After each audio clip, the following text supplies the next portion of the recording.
श्रोते हो नमस्कार. आजच्या वृत्तविशेष या कार्यक्रमात आपलं स्वागत. श्रोते हो, बदलतं हवामान आणि त्याचा निसर्गासह मानवी जीवनशैलीवर होणारा परिणाम यामुळे अनेक समस्या निर्माण झाल्या आहेत. यावरील प्रभावी उपाययोजना तसंच देशातल्या हवामान कृतीला गती देण्यासाठी मुंबईत या आठवड्यात मुंबई क्लायमेट वीक अर्थात मुंबई हवामान सप्ताह साजरा झाला. वांद्रे कुर्ला कॉम्प्लेक्स इथे या 3 दिवसांच्या कार्यक्रमात पर्यावरण विषयाच्या अनुषंगानं विविध स्तरांवरील चर्चासत्र सादरीकरणं झाली. याच कार्यक्रमाचा आढावा आपण आजच्या वृत्तविशेषमध्ये घेणार आहोत. श्रोते हो, हवामान बदल संवादातून कृतीकडे अशी या सप्ताहाची संकल्पना होती. केंद्रीय मंत्री प्रल्हाद जोशी यांच्या प्रमुख उपस्थितीत आणि मुख्यमंत्री देवेंद्र फडणवीस यांच्या हस्ते या कार्यक्रमाचं उद्घाटन झालं. राज्याच्या पर्यावरण मंत्री पंकजा मुंडे आणि अन्य मान्यवर यावेळी उपस्थित होते. या कार्यक्रमाची संकल्पना आणि पर्यावरणीय उद्दिष्टांविषयी कार्यक्रमाचे मुख्य संयोजक शिशिर जोशी यांनी माहिती दिली. मुंबई क्लायमेट वीक 2026 हा देशातला ग्लोबल साऊथ कंट्रीजचा हा पहिला उपक्रम आहे, जो 17 ते 19 फेब्रुवारी मुंबईत बांद्रा कुर्ला कॉम्प्लेक्सच्या जिओ कॉम्प्लेक्समध्ये संपन्न झाला. वेगवेगळ्या देशांमध्ये इंटरनॅशनल लेवलवर लंडन क्लायमेट वीक किंवा न्यूयॉर्क क्लायमेट वीक याचं आयोजन होत असतं, जे त्या शहरांमध्ये होतं, पण ग्लोबल नॉर्थ कंट्रीजसाठी असतं. ग्लोबल साऊथ कंट्रीजमध्ये असा कधीही उपक्रम प्लॅन झाला नव्हता आणि प्रोजेक्ट मुंबई ही जी संस्था आहे, एनजीओ आहे, ज्याचा मी सीईओ आणि फाउंडर आहे.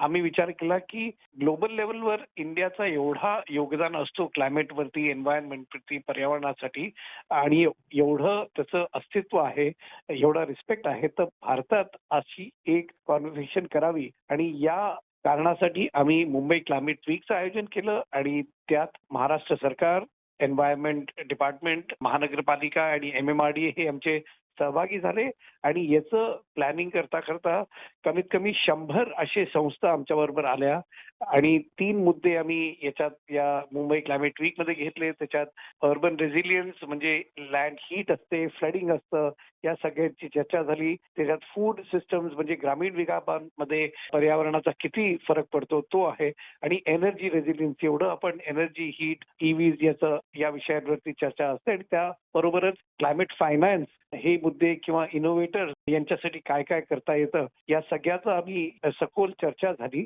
प्रामुख्याने एक खास मुंबई क्लायमेट वीकची गोष्ट ही होती की मुंबईमध्ये आयोजित होतं, पण हे ग्लोबल साऊथ कंट्रीज चे सगळे विषय याच्यात घेतले गेले. गेल्या 1.5 महिन्यापासून विविध नागरिक संस्था ज्या आहेत, तर त्या संस्थांनी सिनेमा फेस्टिवल्स, आर्ट फेस्टिवल्स किंवा बीच क्लीनअप्स किंवा फायर सेफ्टी असे लहान मुलांनी वेस्ट क्लीनअप्स किंवा मॅरेथॉन्स अशा ऍक्टिव्हिटीज केले की हे नुसतं जनरली कॉन्फरन्सेस होतात जिथे चर्चा होते आणि मग त्याच्या पुढे काही होत नाही. आमचा प्रयत्न असा होता मुंबई क्लायमेट वीकच्या माध्यमाने की हे सिटीजन फ्रेंडली असावं, नागरिकांच्या दृष्टिकोनातून मुंबई क्लायमेट वीकचं आयोजन करावं, आणि त्यात आम्हाला विश्वास आहे की याच्यात एक खूप उत्साहित प्रतिसाद आम्हाला मिळालेला आहे. या 3 दिवसाच्या क्लायमेट वीक मध्ये नागरिकांच्या बरोबर वरिष्ठ एक्सपर्ट हिलरी क्लिंटन म्हणा किंवा सचिन तेंडुलकर म्हणा किंवा जेव्हा भारतातले जे 2 ॲस्ट्रॉनॉट्स आहेत, राकेश शर्मा आणि शुभांशु शुक्ला, हे आलेले आहेत. तसेच कमीत कमी 30 देशातले सस्टेनेबिलिटी चीफ ते सगळे आलेले होते. नीती आयोगचे व्हाईस चेअरमन किंवा नीती आयोगचे सीईओ म्हणा, आपल्याच देशातले आपले एनर्जी मिनिस्टर प्रल्हाद जोशी, महाराष्ट्राचे मुख्यमंत्री देवेंद्र फडणवीस किंवा एन्व्हायरमेंट मिनिस्टर पंकजा मुंडे, असे सगळे, महापौर ऋतू तावडे, ह्या सगळ्यांनी येऊन आपापले विचार मांडले. हा प्रश्न आहे की मुंबई क्लायमेट वीकचं ऑब्जेक्टिव्ह किंवा इम्पॅक्ट काय आहे. सगळ्यात पहिला हा इम्पॅक्ट असा आहे की बऱ्याचशा लोकांना वाटतं की क्लायमेट हे इतरांचा विषय आहे, आपल्याशी त्याचा काय संबंध आहे. तर क्लायमेट सगळ्यांसाठी आहे. आपण मेंटल हेल्थ म्हटलं त्याचाही क्लायमेटवरती परिणाम होतो, आणि या सगळ्या गोष्टींच्या दृष्टीने क्लायमेटचं एक्सेप्टन्स किंवा क्लायमेटच्या कन्सर्नचं एक्सेप्टन्स हे आम्हाला सगळ्यांमध्ये या माध्यमातून घालायचं होतं. होप मीट्स ऍक्शन म्हणजे आशा जी आहे सगळ्यांना त्याची असते, आणि त्याच्यानी नुसतं चर्चा नाही, आता ऍक्शन मध्ये घालावं. दुसरं की आता क्लायमेटवरती चर्चा करणं हे नुसतं कॉन्फरन्सेसमध्ये नाही, क्लायमेट ही रोजची चर्चा झाली, तसं एक हा आमचा उद्देश होता आणि मुंबई क्लायमेट वीक हा आम्ही इनॉग्रेल एडिशन म्हणजे ही पहिली एडिशन ही ठरवली आहे की या मुंबई क्लायमेट वीकच्या नंतर पुढचे 3 महिने, 6 महिने, 9 महिने आणि 12 महिने आपण रिपोर्ट कार्ड तयार करावा की मुंबईच्या हवामानासाठी किंवा मुंबईच्या फ्लडिंगसाठी किंवा इतर राज्यांच्या किंवा देशांमध्ये काय काय जे कन्सर्न्स असतात आपण त्याच्यावरती काय काय पाऊल उचलू शकतो आणि 12 महिन्यानंतर जेव्हा मुंबई क्लायमेट वीक ची दुसरी एडिशन होईल 2027 मध्ये तेव्हा एक अचीवमेंट आणि इम्पॅक्टचा एक रिपोर्ट कार्ड तयार होईल की आपण मागच्या 12 महिन्यात काय केलं आणि समजा नाही केलं मग दिस इज अ फेलियर पण त्याच्यात बऱ्याचशा गोष्टी अचीव्ह होतील हा उद्देश आहे आणि प्रयत्न राहणार आहे.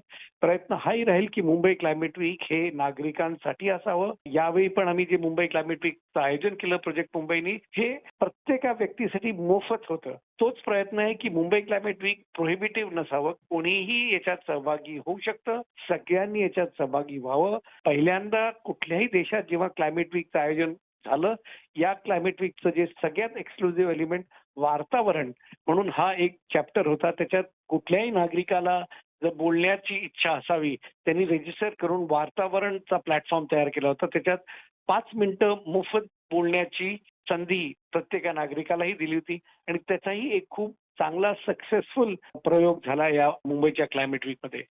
श्रोतेहो, भारताच्या एकूण अक्षय्य ऊर्जा क्षमतेतले सर्वाधिक स्रोत महाराष्ट्रात आहेत. महाराष्ट्र देशाचं औद्योगिक हब आहे.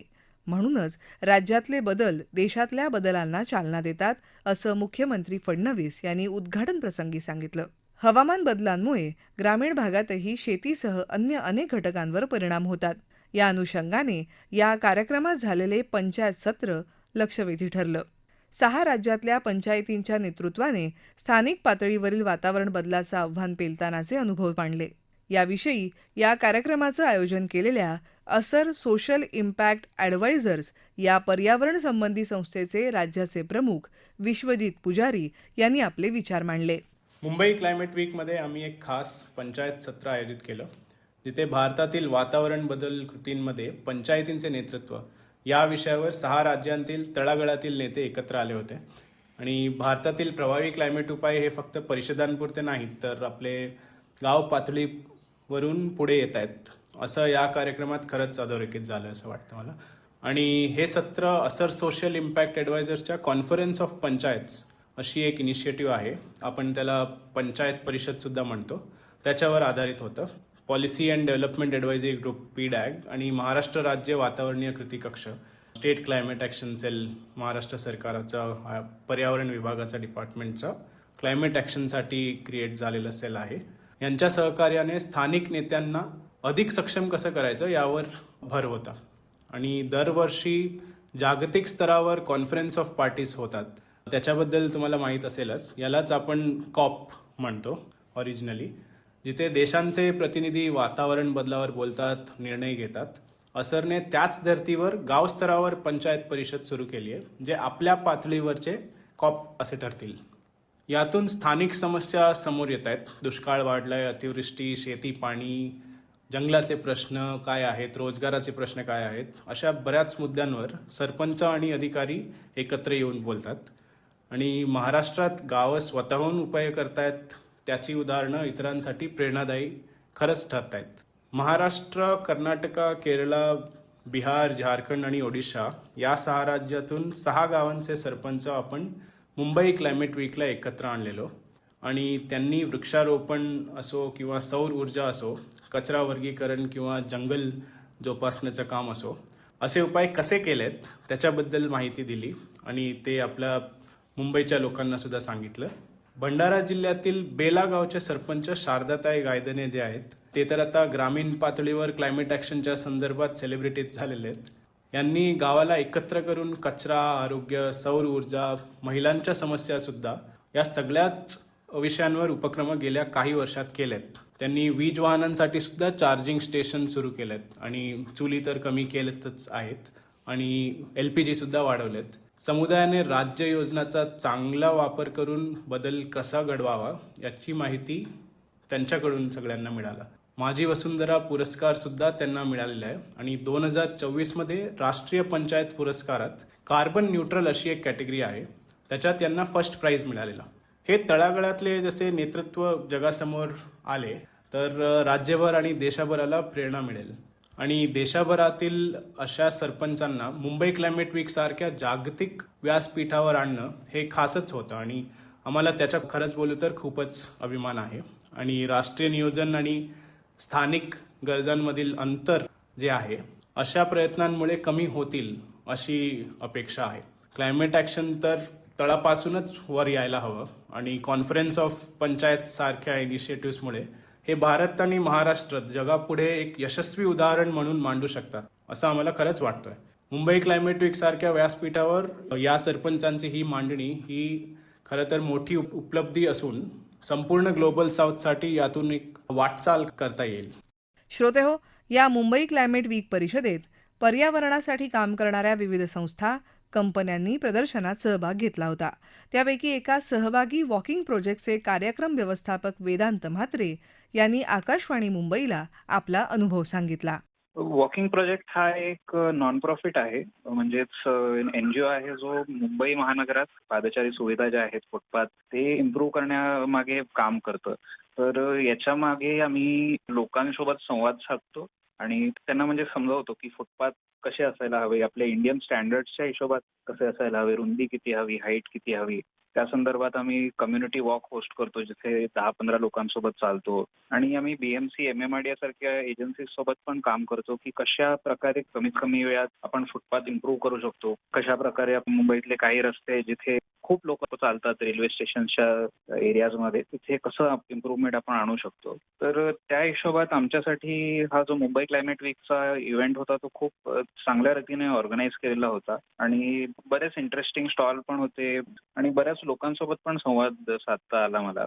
त्यामध्ये क्लायमेट स्पेसमधलेच बरीच सारी लोक होती जी आमच्या स्टॉलवर येऊन आमचं काम वगैरे दाखवलेलं आमच्या वॉल्सवर आणि आपले शहरं चालण्यायोग्य आणि पब्लिक ट्रान्सपोर्ट योग्य असले पाहिजे आणि कसं त्याचं प्रोत्साहन आपण दिलं पाहिजे आणि कसं आपलं इन्फ्रास्ट्रक्चर चालण्याच्या अवतीभोवती बनवलं गेलं पाहिजे याच्यावर आम्ही काम करून अख्खा स्टॉल बनवलेला. त्यात आपले एन्व्हायरमेंट मिनिस्टर प्रल्हाद जोशी येऊन गेले आमच्या स्टॉलवर आणि महाराष्ट्राचे गव्हर्नर पण येऊन गेले आणि एंगेज केलं की त्यांना काय वाटतं तर क्वालिटी ऑफ लाईफ कसं आपल्याला इम्प्रूव्ह करता येईल चालण्यामार्फत हे सगळं आम्ही बघितलं. आणि इव्हेंटचा ऍक्च्युली आमच्यासाठी बराच इम्पॉर्टंट होता कारण या इव्हेंट थ्रू आम्हाला फंडिंगवर पण कॅपिटलाइज करता येईल कारण एनजीओ असल्या कारणाने नेहमीच त्याचं प्रॉब्लेम असतं आणि बऱ्याच बऱ्याच वेगवेगळ्या इंडस्ट्रीज मधले पण लोक येऊन गेले स्टॉल्सवर आणि बराच सपोर्ट त्यांनी दिला आणि त्यांना आमचं काम पण चांगलं आवडलं. तर तेच सगळं आम्ही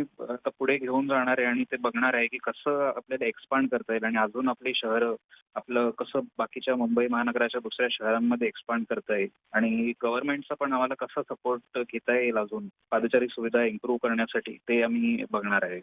श्रोतेहो, निसर्ग संवर्धनाबाबत आपण आताच जागरूक झालो नाही तर येत्या काळात गंभीर प्रश्नांना सामोरं जावं लागेल अशी भीती राज्यपाल आचार्य देवव्रत यांनी कार्यक्रमाचा समारोप करताना व्यक्त केली. मुंबईसह भारत आणि ग्लोबल साऊथ देशांना नागरिक केंद्रित हवामान कृतीसाठी सक्षम बनवणं हा या कार्यक्रमाचा मुख्य उद्देश होता. शहरांमधलं वाढतं प्रदूषण, हवामान बदल पाहता पर्यावरणाचं रक्षण ही आपली सामूहिक जबाबदारी असल्याचं भान या क्लायमेट वीक निमित्ताने आपल्याला आलं तर तेच या कार्यक्रमाचं फलित ठरेल. श्रोतेहो, आपला वृत्तविशेष हा कार्यक्रम आपण न्यूज ऑन एआर या ॲपवरही लाईव्ह ऐकू शकता. यासोबतच आमच्या मुंबई एअर न्यूज या यूट्यूब वाहिनीवर तसंच आकाशवाणी मराठी बातम्या या पॉडकास्ट चॅनेलवर देखील या कार्यक्रमाचं ध्वनिमुद्रण आपल्याला कधीही ऐकता येईल. याबरोबरच आजचा वृत्तविशेष हा कार्यक्रम संपला. हा कार्यक्रम आकाशवाणी मुंबईच्या प्रादेशिक वृत्त विभागानं सादर केला. संपादक आणि सादरकर्त्या भावना गोखले, प्रसारण सहाय्य त्रिशरण कांबळे, लेखन आणि समन्वय मनीषा देवणे आणि निवेदन रश्मी पाटकर.